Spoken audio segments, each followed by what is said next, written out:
আর আমার নেই, আমি এটা মানতে পারছি না। নাকি আমাকে ছাড়াই তুমি ভালো আছো, সেটা মানতে পারছি না। তুমি আর আমার নেই এটাই যেন আমি মানতে পারছি না, না আমাকে ছেড়ে তুমি ভালো আছো সেটা আমি মানতে পারছি না। তোমাকে পেয়েও আমি হারিয়ে ফেললাম।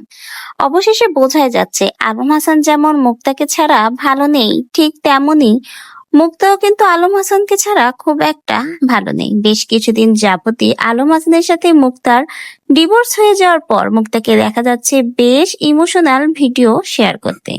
এতেই কিন্তু অনেকে ধারণা করছে আলম হাসানের সাথে ডিভোর্স হয়ে যাওয়ার পরে আলম হাসান যেমন ভালো নেই, ঠিক তেমনি মুক্তাও হয়তো ভালো নেই।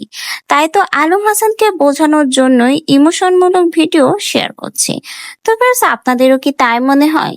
আলম হাসানকে ডিভোর্স দেওয়ার পরে আদেও মুক্তা কি ভালো নেই? কিন্তু সোশ্যাল মিডিয়াতে অনেক ভিডিও তো দেখা যাচ্ছে যে আলম হাসানকে ছাড়া বেশ খুশি আছে এই মুক্তা।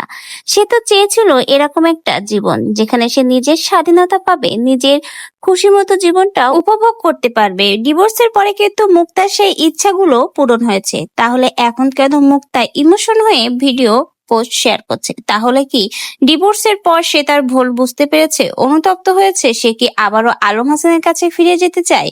তাই কি এত ইমোশন হয়ে ভিডিও পোস্ট শেয়ার করছে? অনেকে কিন্তু এমনই মন্তব্য করছে যে আলম হাসানকে মুক্তা ব্যবহার করেছিল ভাইরাল হওয়ার জন্য, শেষমেশ সে ভাইরাল হয়েছে। কিন্তু মুক্তা আলম হাসানকে ডিভোর্স দেওয়ার পরে এখন নাকি আফসোস করছে, সে নাকি এখন আবার আলম হাসানের কাছে ফিরে যেতে চায়। কিন্তু প্রশ্ন হলো, এত কিছু হয়ে যাওয়ার পরে আপনাদের কি মনে হয় আলম হাসান কি আবারও মুক্তাকে ফিরিয়ে নিবে?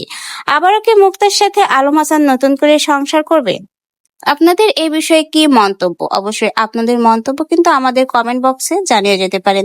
নতুন ভিডিওর আপডেট পেতে আমাদের চ্যানেলটিকে সাবস্ক্রাইব করে পাশে থেকে যাবেন। ধন্যবাদ।